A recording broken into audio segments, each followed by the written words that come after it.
నమస్తే, నేను మీ Ashok Kumar. Welcome to our channel.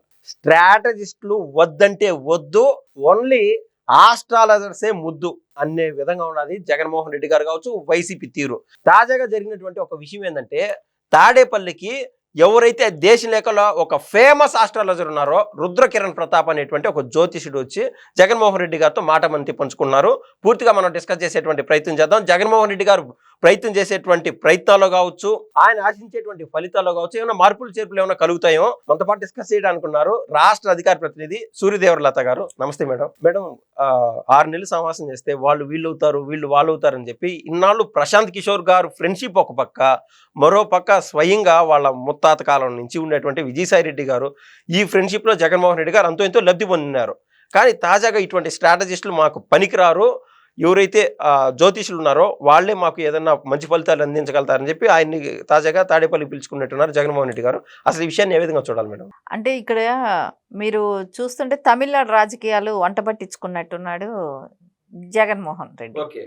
ఎందుకంటే తమిళనాడులో కొత్తగా వాళ్ళు సలహాదారుడిగా ఎప్పుడైతే విజయ్ సీఎం అయ్యాడో అప్పటికేమో సలహాదారుడి కింద ఒక జ్యోతిష్యం చెప్పే వ్యక్తిని వాళ్ళు పెట్టుకోవటం. అంటే ఆయన చెప్పిన టయానికి ఏమైనా ముహూర్తాలు ఓపెనింగ్ కానివ్వండి, ఒక రావుకాలం ఇట్లాంటివన్నీ రోజు ఆయన గుర్తు చేస్తూ ఉంటాడేమో, అందుకే ఆయన సలహాదారుడిగా పెట్టుకున్నాడు. ఒక రావుకాలాన్ని కూడా గుర్తు చేయడానికి కూడా పెట్టుకున్నాడు. ఎందుకంటే తమిళనాడులో ఎక్కువ మంది పాటిస్తారు ఇవన్నీ. అంటే టైం కానివ్వండి, ఈ టైంకి అది అన్నీ అది పాటిస్తారు సరే కానివ్వండి.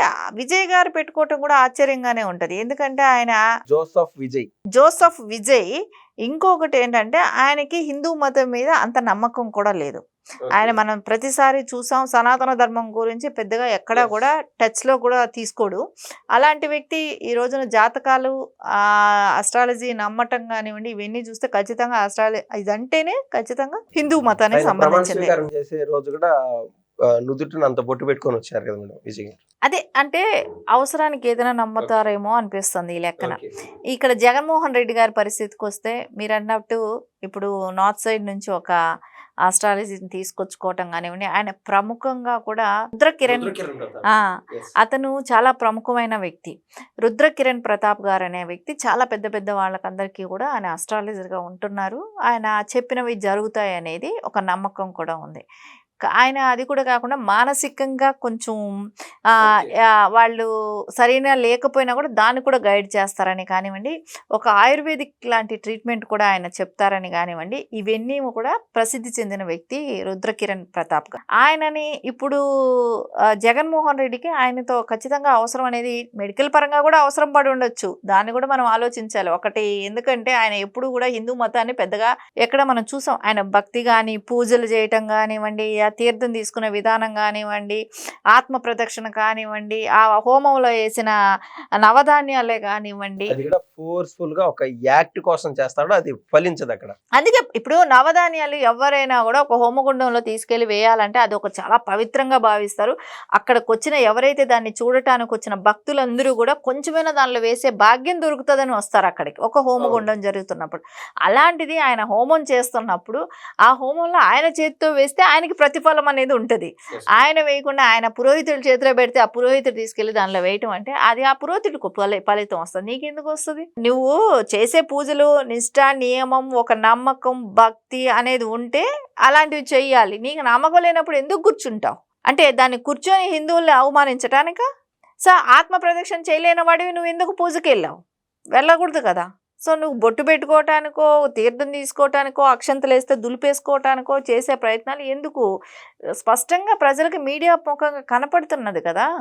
మేడం, మీరు చెప్పినటువంటి సందర్భాలు, సంఘటనలన్నీ ఏదైతే విజయ్ గారు ఎలక్షన్స్ ఫేస్ చేశారో దానికంటే మునుపు జరిగినటి తాజాగా విజయ్లో ఏదైతే మనం మార్పులు చేర్పులు చూస్తున్నామో, బొట్టు పెట్టుకోవడాలు కానీ, ముహూర్తాలు చూసుకొని బయటికి రావడాలు కానీ, హిందువుల గురించి పాజిటివ్గా మాట్లాడడం కానీ, ఇవన్నీ చూసి ఒక పాఠం మాత్రం జగన్మోహన్ రెడ్డి గారికి అర్థమయ్యి ఆయన లైఫ్ స్టైల్లో ఏం జరిగిందో విజయ్ గారిది మొత్తం డీకోడ్ చేసి అదే విధంగా కాపీ పేస్ట్, కాపీ మిర్రర్ లాగా చేసేటువంటి ప్రయత్నం చేస్తారనుకోవచ్చా?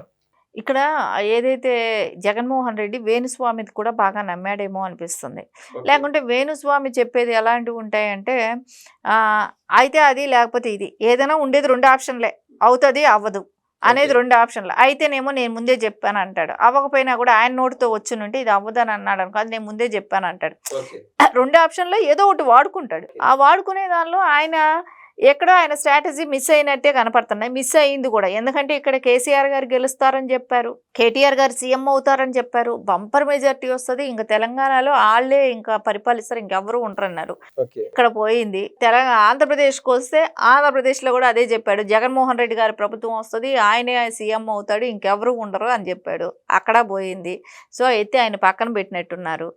ఇప్పుడు ఏంటంటే ఇప్పుడు ఆయన లాంటి వాళ్ళు ఎంతమంది ఇట్లాంటివి చెప్తుంటే ఆయనకు ఉండే 2 ఆప్షన్లో ఏదో జరిగితే గాలివాటంగా ఏదైనా జరిగింది అనుకోండి, అది నేను చెప్తే జరిగిందని అనుకునే రకాలు వాళ్ళందరూ కూడా. ఇప్పుడు కొత్త వాళ్ళని తీసుకురావటం కానివ్వండి, ఆయన చాలా ప్రముఖమైన వ్యక్తి కాబట్టి ఆయన త్రూ ఏదైనా జరుగుతుంది అనే ఒక ఆలోచనలో ఉంది. ఏదైనా సరే నమ్ముతాను. ఇప్పుడు మన కష్టాల్లో కావచ్చు, లేదా పూర్తి స్థాయి సంతృప్తి హ్యాపీనెస్ లో ఉన్నప్పుడు కూడా గుడికి పోయి స్వామి నీ వల్లే స్వామి, లేదా స్వామి నువ్వే చేయాలి స్వామి అడిగి మనశ్శాంతి కోసం అక్కడికి వెళ్తాం. అట్ ద సేమ్ టైం చర్చికి వెళ్ళే వాళ్ళు కూడా ఒక తెలియని రిలీఫ్ కోసం వెళ్తూ ఉంటారు, దర్గాకి కూడా అట్లా వెళ్తూ ఉంటారు. సో జగన్మోహన్ రెడ్డి గారికి అయితే ఆ ప్రశాంతత అయితే అంతో ఎంతో చేకూరుతుందని నేను అనుకున్నాను. ఇది పొలిటికల్ గా ఇప్పుడు జనరల్ గా ఉంటారు మేడం, పబ్లిక్ లో కూడా ఎస్ జగన్మోహన్ రెడ్డి మారినారు అనేటువంటి పర్సంటేజ్ ఒక 3-4% అయినా ఒక పాజిటివ్ ఎనర్జీ వైసీపీ తీసుకొచ్చేటువంటి అవకాశం ఉందా? అంటే ఇప్పుడు ఏదైనా కూడా నమ్మితేనే. ఇప్పుడు నీకు ఆ మతం మీదే ఒక నమ్మకం లేని వ్యక్తివి నువ్వు ఆ పూజ చేస్తానంటే ఎలా ఫలిస్తుంది? దేవుడు ఎందుకు వరమిస్తాడు? నువ్వు నన్ను నమ్మకుండా నువ్వు నటిస్తున్నావు అని దేవుడికి తెలియదా?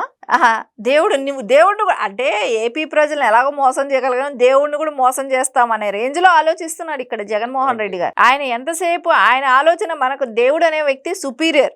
సో ఆయన మనం మోసం చేయలేమనేది కూడా ఇంతవరకు తెలుసుకోలేకపోతున్నట్టు బాధాకరమైన విషయం ఇక్కడ.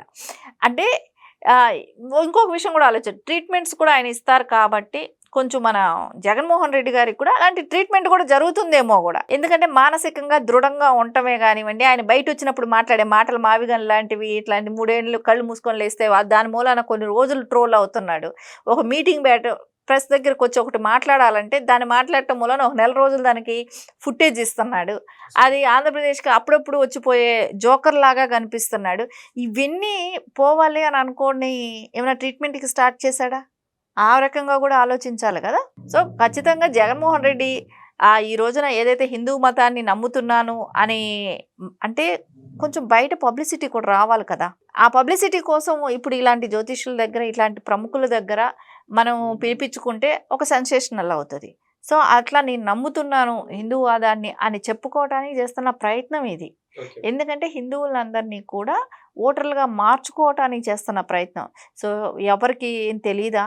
వాళ్ళు అధికారంలో ఉన్నప్పుడు గుళ్ళ దగ్గర ఎలాంటి దుర్మార్గాలు జరిగాయి, ఎలాంటి పనులు, రథాలను తగలబెట్టారు, విగ్రహాలు ధ్వంసం చేశారు, ప్రసాదాల్లో కల్తీ కలిపారు, తిరుమల లడ్డులో కల్తీ కలిపారు, దేవస్థానంలోకి వచ్చిన ఏదైతే పరకామణిలో వచ్చే డబ్బుని ఇది చేశారు, అన్యమత ప్రచారాలు చేసుకున్నారు టెంపుల్స్ లో.